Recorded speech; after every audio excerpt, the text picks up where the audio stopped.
Doctor Baba Saheb Ambedkar open university.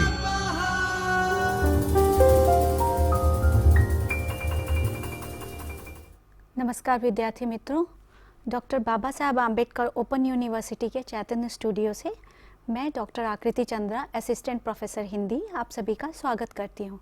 विद्यार्थी मित्रों, आज हम बीए के द्वितीय वर्ष के पंचम प्रश्न पत्र हिंदी भाषा, व्याकरण और संप्रेषण की इकाई 8 कारक और विभक्ति, परिभाषा और प्रकार का अध्ययन करेंगे, जिसके अंतर्गत हम आज पढ़ेंगे कि कारक क्या होते हैं, विभक्ति क्या होते हैं, कारक के प्रकार कितने हैं, कारक और विभक्ति के लिखने के नियम क्या हैं और विभक्ति के लिखने के नियम क्या हैं। तो देखते हैं एक एक करके कि कारक किसे कहते हैं। आप यह उदाहरण पढ़ें, मोहन भाई सोहन एक पुस्तक पुस्तकालय ली। क्या आपको इस वाक्य का कोई भी अर्थ समझ में आ रहा है? मुझे नहीं लगता कि आपको यह अर्थ समझ में आ रहा होगा। क्यों नहीं आ रहा है अर्थ समझ में? क्योंकि इसमें ये जो जितने भी शब्द हैं, यह सिर्फ शब्द हैं, यह अभी पद नहीं बने हैं। यह संज्ञा है, यहाँ पे यह संज्ञा है और यह क्रिया है। तो आपको इसका अर्थ इसलिए नहीं समझ में आ रहा है कि यह सिर्फ संज्ञा है या फिर क्रिया है, यह पद नहीं बने हैं।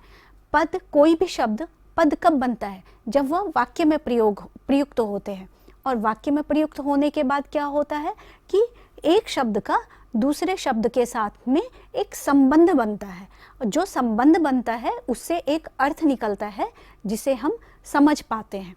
तो इससे कोई अर्थ नहीं निकल रहा। क्यों नहीं निकल रहा? क्योंकि यह सब संज्ञा में है, यह कारक या पद के रूप में नहीं आए हैं। यह पद के रूप में कब आएंगे? अभी संज्ञा के रूप में है, यह अभी पद के रूप में कैसे बनेंगे यह हम देखते हैं। जैसे मोहन के भाई ने सोहन के लिए एक पुस्तक पुस्तकालय से ली। क्या अब आप इस वाक्य का अर्थ समझ पा रहे हैं? मोहन के भाई ने सोहन के लिए एक पुस्तक पुस्तकालय से ली। यह जो है, यह जो शब्द है जिसने मोहन का संबंध उसके भाई से जोड़ा, यह जो है यह विभक्ति कहलाता है। और जब किसी शब्द के साथ में विभक्ति लग जाते हैं, जब किसी शब्द के साथ में विभक्ति लग जाते हैं तो वह उस जिस शब्द के साथ में लगता है वह कारक के रूप में आ जाता है। इसे और अच्छे ढंग से समझते हैं। जैसे आप ये देखिए, मीता ने डंडे से आम को पेड़ से रीता के लिए तोड़ा। ठीक है, तो मीता, डंडे, आम, पेड़, इससे समझ में नहीं आ रहा कुछ, लेकिन जैसे ही हमने लगा दिया मीता ने, तो एक अर्थ समझ में आ रहा है कि मीता ने डंडे से आम को पेड़ से तोड़ा। तो इसमें जो यह ने लगा, यह विभक्ति होता है, और ने विभक्ति जिस शब्द के साथ में लगता है, जब वह विभक्ति लग जाता है तो वह जो शब्द है मीता, वह कारक के रूप में आ जाता है। तो संज्ञा या सर्वनाम के जिस रूप से वाक्य के अन्य शब्दों के साथ में उनका संबंध स्थापित हो, उसे हम क्या कहते हैं? कारक कहते हैं। और कारक जिस चिन्ह के लगने से वह कारक बनता है, उस चिन्ह को हम विभक्ति कहते हैं। कारकों की पहचान के लिए संज्ञा या सर्वनाम के आगे लगाए जाने वाले चिन्ह जो होते हैं वह विभक्ति होते हैं, जिन्हें हम विभक्ति, विभक्ति चिन्ह, कारक चिन्ह, परसर्ग आदि भी कहते हैं।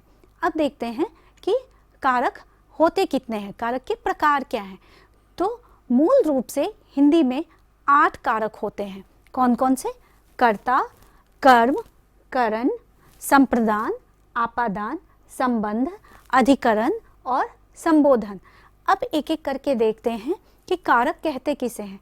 तो कारक कहते हैं काम करने वाले को, यानी कर्ता।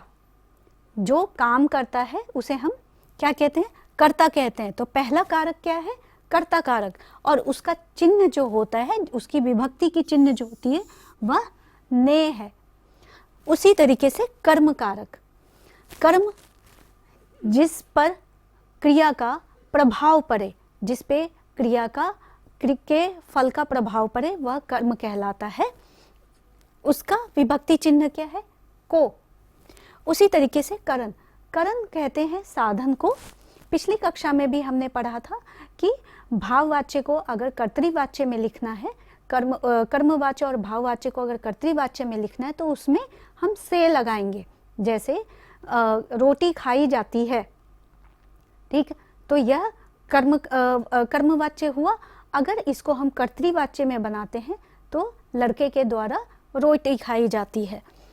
अब देखिए, करण का मतलब होता है साधन, जिसके द्वारा क्रिया की जाती है, जिसकी सहायता से, जिसको साधन बना करके कोई क्रिया की जाती है, उसे करण कारक कहते हैं।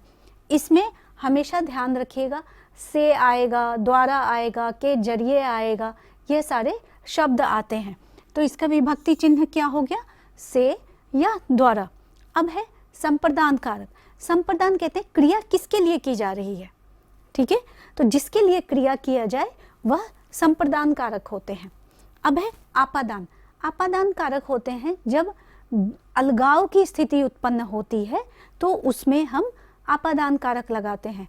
आपादान भी है, इसके भी जो विभक्ति चिन्ह है वह से है। यहाँ देखिए कि करण की भी विभक्ति चिन्ह से है और आपादान की भी विभक्ति चिन्ह से है।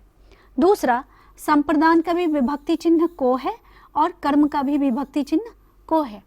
तो आगे अभी पढ़ने में हम इनके अंतर को भी जानेंगे कि सेम जो है समान रूप से दिखने वाले विभक्ति चिन्ह जो है वह अलग अलग कैसे प्रयुक्त होते हैं। छठा है संबंध कारक। संबंध जो एक का दूसरे के साथ में संबंध दर्शाए, जैसे का, के, की आदि। अधिकरण कहते हैं किसी भी क्रिया, जो भी क्रिया होती है उसके आधार को क्या कहते हैं? अधिकरण आधार को कहते हैं, जिसमें कि विभक्ति चिन्ह में और पर प्रयुक्त होता है। अब है संबोधन। संबोधन किसी को भी पुकारने के लिए या संबोधित करने के लिए जिस शब्द का हम प्रयोग करते हैं उसे हम संबोधन कहते हैं। इसमें हे, अरे, यह सारे शब्द आते हैं। अब इनको एक एक करके हम इन कारकों के बारे में पढ़ते हैं। तो सबसे पहले देखते हैं कर्ता कारक किसे कहते हैं। कर्ता कारक में विभक्ति चिन्ह ने का प्रयोग होता है। आइए एक एक करके देखते हैं कि ने का प्रयोग कहाँ कहाँ होगा और कहाँ कहाँ नहीं होगा। तो अकर्मक क्रिया में ने का प्रयोग नहीं होगा, सकर्मक क्रिया में ने का प्रयोग होगा, कर्तृवाच्य में ने का प्रयोग नहीं होगा और कर्मवाच्य में ने का प्रयोग होगा। जैसे रोगी ने रोटी खाई, वर्तमान और भविष्य काल में ने का प्रयोग नहीं होगा, लेकिन भूतकाल में ने का प्रयोग होगा। आगे देखते हैं कर्मवाच्य। कर्मवाच्य का मतलब होता है कि क्रिया का फल जिस पर पड़े वह कर्मवाच्य कहलाता है। जैसे राधा ने गीता को बुलाया, तो किसको बुलाया? गीता को। तो बुलाने का फल किसके ऊपर पड़ रहा है? तो गीता के ऊपर पड़ रहा है। तो यहाँ पे गीता जो है वह कर्म होगा, विभक्ति चिन्ह इसका को लगता है। अब एक बात और आप ध्यान रखेंगे कि जब को विभक्ति का प्रयोग जो है वह निर्जीव वस्तुओं के साथ में नहीं लगता है, बशर्ते उस निर्जीव शब्द के आगे इस, उन, इन आदि का प्रयोग हो। सजीव वस्तुओं के साथ में, सजीव कर्मों के साथ में जो है को विभक्ति का प्रयोग होगा। निर्जीव के साथ में को विभक्ति का प्रयोग नहीं होगा।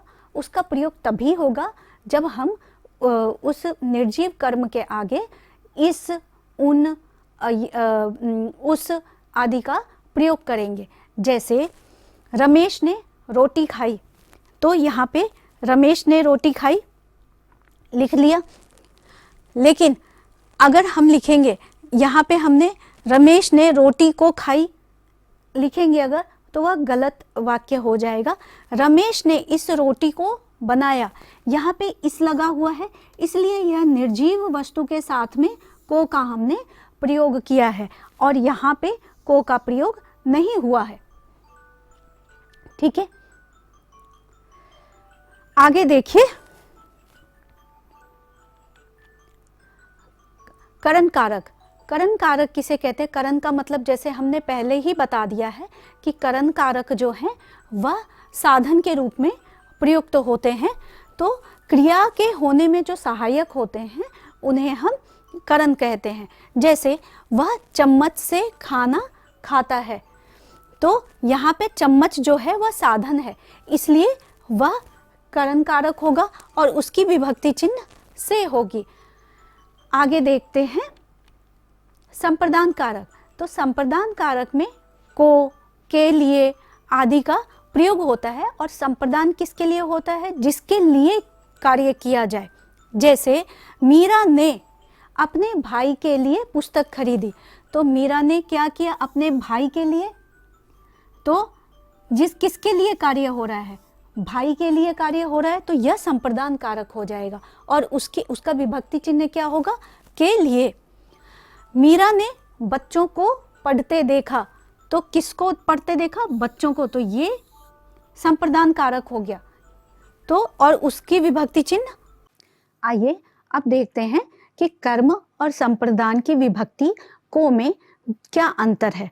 तो कर्म की भी विभक्ति चिन्ह जो है वो को है और संप्रदान के भी विभक्ति चिन्ह जो है वह को ही है।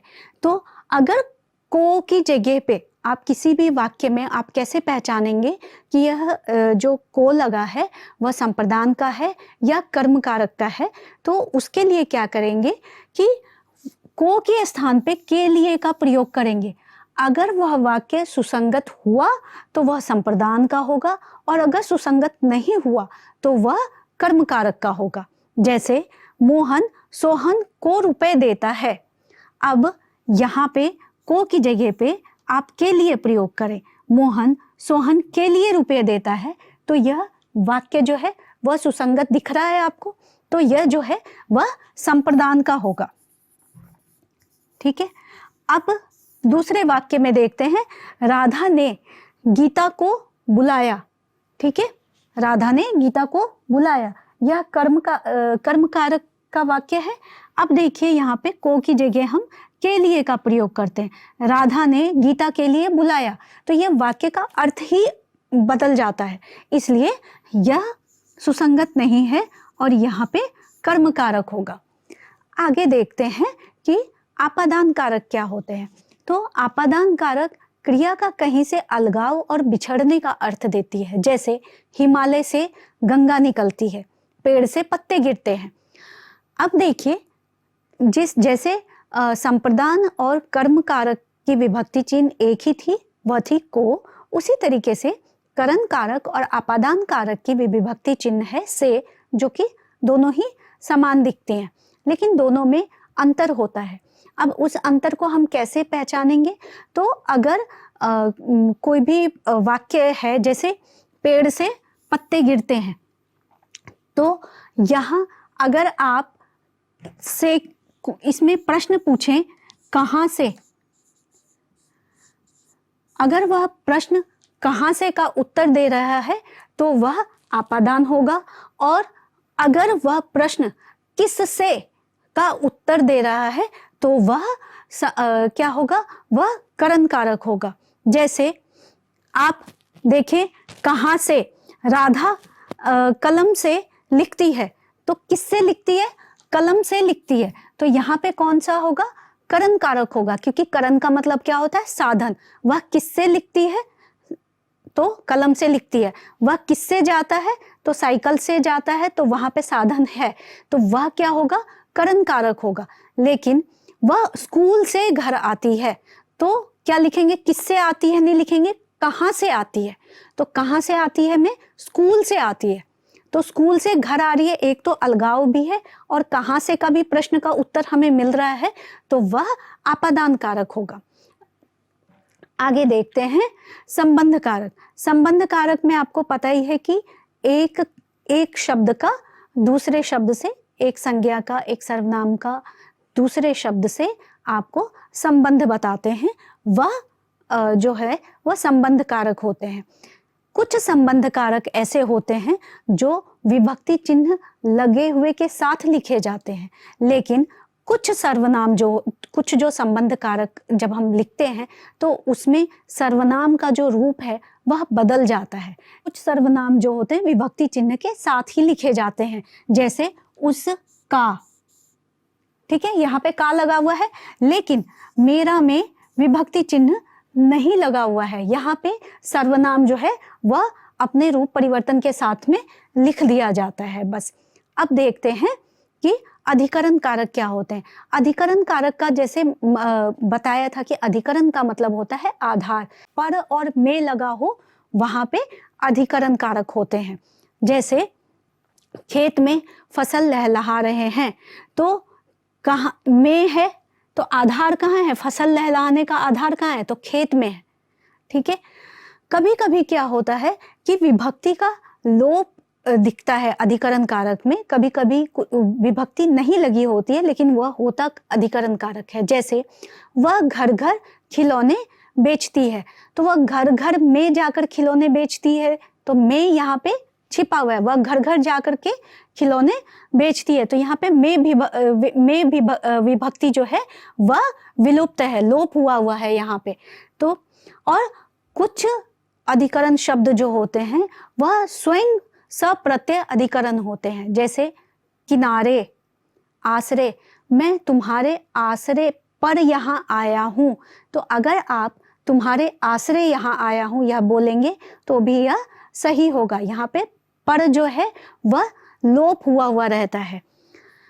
जैसे गंगा के किनारे घर है, गंगा के किनारे पर घर है होता है वैसे, लेकिन यहाँ पे आप अधिकरण शब्द का प्रयोग नहीं करते हैं। गंगा के किनारे घर है इतना कहेंगे तो उसका मतलब अर्थ देता है, वह वाक्य जो है वो अर्थ देती है। अब विभक्ति लिखने के कुछ नियम होते हैं। क्या क्या नियम है उनके, तो सबसे पहला नियम है कि अगर संज्ञा के साथ में विभक्ति लिखी जाएगी तो वह जो है अलग अलग लिखी जाएंगी। जैसे राम ने, तो वह राम और ने वह अलग अलग लिखी जाएंगी। जब सर्वनाम के साथ में लिखते हैं और एक ही सर्वनाम एक ही विभक्ति रहता है तो उसमें हम उसे सटा करके लिखते हैं, जैसे मैंने, मुझको, ठीक है, यह जो है वह सटा करके लिखा जाता है। अगर सर्वनाम है और दो विभक्ति है तो एक तो सटी हुई रहेगी और दूसरी हटी हुई रहेगी यहाँ से। जैसे उसके लिए, तो यहाँ पे के लिए है तो के इसके साथ में होगा और लिए अलग होगा। इनमें से तो में साथ में होगा और से अलग लिखा जाएगा। चौथा है कि अगर सर्वनाम के साथ में अगर विभक्ति लगी हुई है लेकिन उनके बीच में कोई शब्द आ रहा है तो विभक्ति अलग हो जाएगी। जैसे मुझको है ना, तो ये साथ में लिखी हुई है, लेकिन मुझ ही को लिखेंगे अगर तो यहाँ पे ये अलग लिखी जाएगी। जैसे हमने लिखा मुझको तो यह साथ में लिखी गई, लेकिन अगर इन दोनों के बीच में कोई शब्द आ जाए तो यह विभक्ति अलग होकर के लिखी जाएगी। जैसे मुझ ही को, आपको, आप ही को, तो यह विभक्ति अलग लिखी जाएगी। आप इसका ध्यान रखेंगे। विद्यार्थी मित्रों, आज के लिए इतना ही। धन्यवाद। स्वाध्यायः परः